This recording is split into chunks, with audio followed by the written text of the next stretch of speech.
Good evening, everybody, and welcome to the seventh and final At the Post Live tonight. Thank you so much for joining us at the Parting Glass. It's been a long summer. It's about to get longer. Thanks a lot for coming. We had a great show tonight to close it out. My good friend Todd Schrupp from TVG sitting right alongside me. Randy Moss and Jerry Bailey will be joining us. Jeremiah Engelhardt, who claims to be parking. He'll be bringing his 47 children, sitting in the middle very soon. And Tony Alvado, who works with me and worked with Todd. So he's sort of responsible, well, at least for Todd. He's not really, you can't blame him for me. But Todd, it's great to have you here, and thanks for coming to At the Post Live. Andy, it's a real pleasure, and we have this discussion each and every year. Which is the meet you want to be at? Is it Del Mar or is it Saratoga? I think they're such different experiences, but I have to tell you, as far as fan enthusiasm and the complete experience for horse racing, this is an example of how you cannot beat Saratoga Racecourse in the entire experience. Thank you for having me on. What a crowd here. I know, it's been great. You've been here, you've been here an incredible, have you been here like more than half the meet? Yeah. You've been here more than you've been at Del Mar?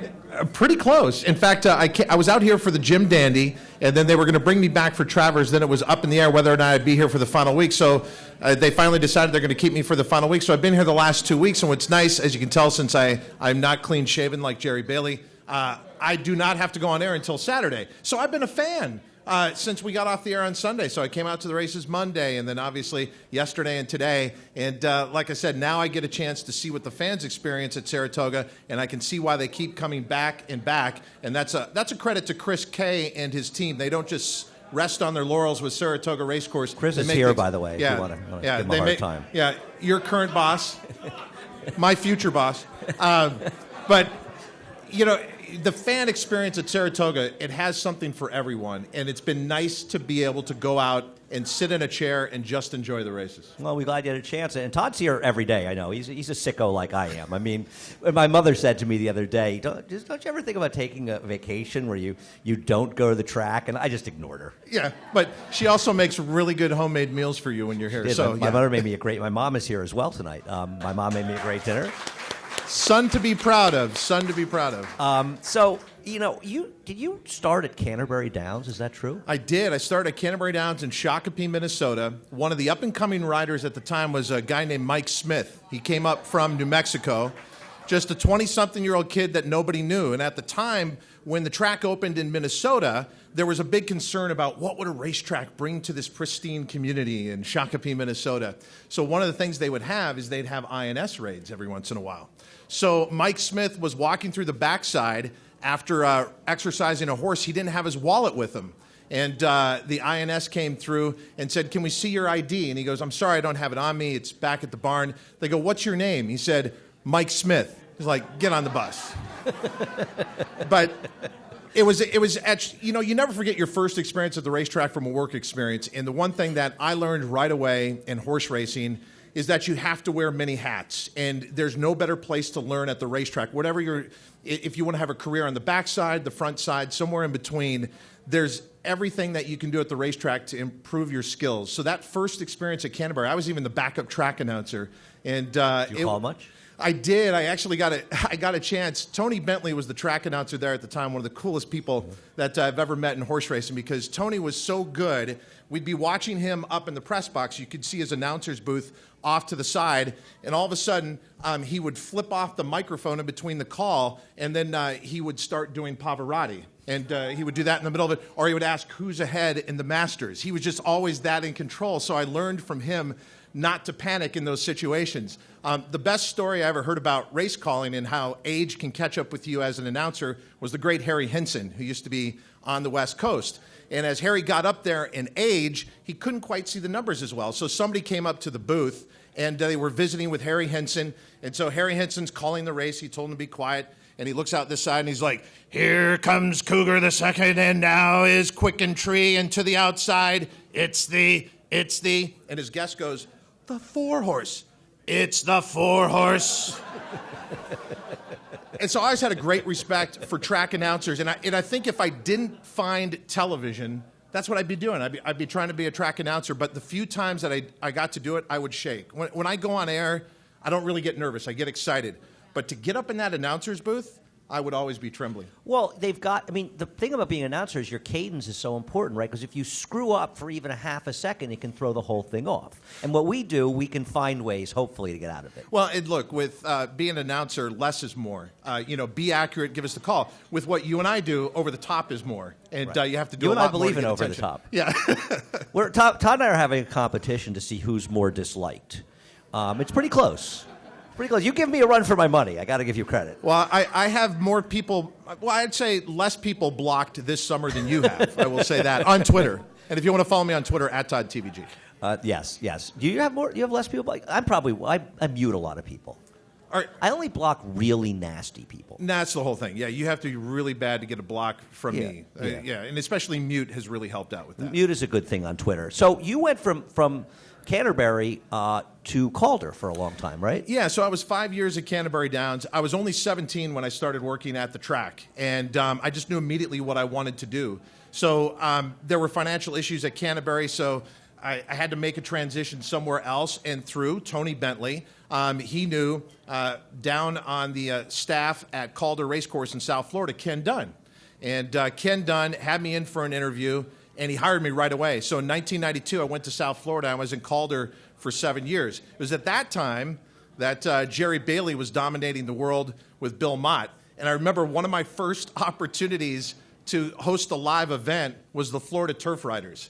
And I bombed. And it was one of those things where I went and looked up every joke in a joke book, and I tried to apply every single one of them. So Jerry Bailey was the main honoree that night. And I know he's forgotten this because he's done Eclipse Awards. And he's He done doesn't everything look like since he then. is. He looks like he's holding a grudge. He probably doesn't remember. But I'll never forget, I'm just taking up there, and then Jerry just gets up on the stage, and he just looks at the audience and looks at me and is like, "Can you believe this guy?" So, what's always been amazing to me is to start out in Shakopee, Minnesota, then come up in South Florida and meet your heroes. So I was always in awe of the opportunity to even interview someone like Jerry Bailey, the opportunity to interview someone like Smith. Or, what was fascinating to me, it shows you there's a symmetry to this life. When I was in South Florida, I didn't know who Simon Bray was, but he was the main assistant to Bill Mott. I knew who Cigar was. I knew who Holy Bull was. I was very aware of the sport, but not all the characters that would eventually come into my life. And now Simon Bray is my consistent on-air partner and someone I consider a friend for a long time. It's amazing how life works out. I mean, so often you think that you're kind of in control of the moves you make, but you're not. I mean, a lot of times, especially when you look at horse racing, it's phenomenal how people come in and out of your life and then back in again. Yeah, well, it's interesting in Saratoga, too, and I think it's one of the nice things about, I grew up in Saratoga, and you see younger people in Saratoga. If you love horse racing, people that you don't know or you haven't met, and they may seem larger than life, and then you come to Saratoga, and they're all here and accessible. Well, and I thought the greatest example of that for me was when Todd Pletcher won his first Triple Crown race. And, of course, it would come with a filly and Rags to Riches in the Belmont. And I was sitting there watching the race, and as I turned around, he's walking right towards me. And I'd always just had that relationship, I'm a reporter, he's Todd Pletcher. And then I went to give him a hug.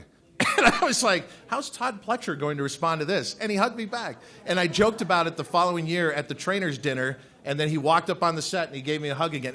And that's the thing. Everybody has perceptions about what people are like in the industry, and Todd Pletcher has this very serious, professional, image out there. But the truth is, he has a tremendous sense of humor. Oh, yeah. And once you get to know a lot of these people up close, they let you in and kind of see things outside that most people don't ever get a chance to see. And that's what I like to do on the show, relay those stories and let people know what people are truly like. Well, working on the show and working for TVG, what exactly do you see your role as? My role is to make everyone else look good.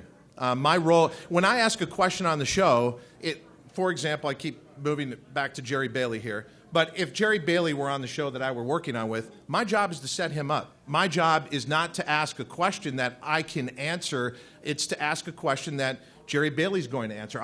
Most of the questions I ask, clearly I know the answer to, but it's not my job as the host to bring attention to me. It's my job to have my analysts shine. And so to ask them questions that's going to put them in the best position, but also to ask the question that the viewer at home is thinking about. I have two obligations: to the person I'm working with the people who are in the booth putting the show together, who put all the effort into it, and then the first and most solemn obligation is to the audience. Am I asking a question that you're interested in? Are we covering the story the way it should be covered? Because it is never about the host or even sometimes the people that are analyzing. It's about you, the audience, and what you want to get out of that program. And I find, because Greg Wolf is our host this summer, and I think the world of Greg and the job that he does.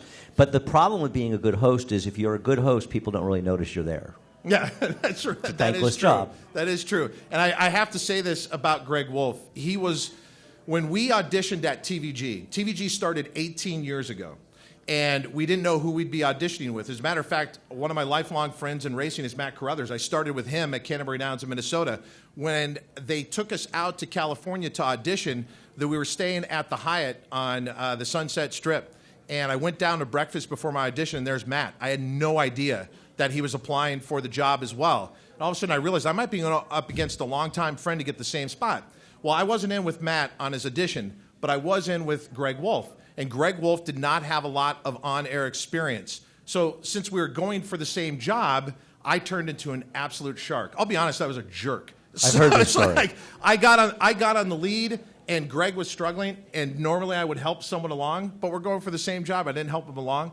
And the fact that he got hired, and I've watched his meteoric rise, he's one of the fantastic talents, television-wise, knowledge, and just a good human being. Yes, he is. I'm so glad we could go from that moment where I was trying to submarine him for a job to where he is now, because it's very deserved. Although one time, and here's what a lot of people forget, when TVG started, the idea was they were going to have half people who were television people, half who were horse racing people. The television person would carry the show and then ask the questions for the viewer at home who maybe didn't know a lot of horse racing of the expert. So one of our experts, or one of our hosts, was Chris Harrison of The Bachelor. And I can remember when Chris Harrison came in about a year into the job, and he said, "Hey, I just got this new show." I'm like, "What's that?" He goes, "It's called The Bachelor." And then he told me about how they have this rose and they do the whole thing. And I never said it to him. You would say it out loud. That's the difference between you and I. You would say it out loud. I thought to myself, that show will never last. Yeah, I would have said that. Yes, Right? I would absolutely have said that. Now he's written his own book. He's got his own clothing line. I mean, it goes on and on and on. I have a friend who's an actor. It doesn't matter who he is, but told me that years ago he was in a play, and he had done one movie, and he'd got a little notoriety from the movie, and he was asked to fill in for the star who was leaving. Not Fool. It was a Sam Shepard play, True Love, True West, and there was an understudy doing it, and he replaced the understudy, and he felt really bad. He thought, this poor guy's trying to make a living, and here I've got like a little bit of notoriety. And he was talking about him with his brother, and he said, "Oh, that guy, I feel bad replacing him." And the guy came over. They were at Heartbreak, the club down on Varick Street at the time. And the guy came over and said, "Oh, don't worry about me. I've got an agent in Hollywood. I've got to have screen tests for a TV show. I'm going to be just fine." And he walked away, and my friend said, "Oh, poor guy, he's never going to make it." Bruce Willis. Moonlighting, I think, was the TV show, actually. He was auditioning for it. It's a true story. Todd, thanks so much for joining us. Appreciate having you up Andy, here. thank you so much for the wonderful audience. Love Saratoga. Love the parting glass. Thank you. Stay with us. We come right back at the Post Live.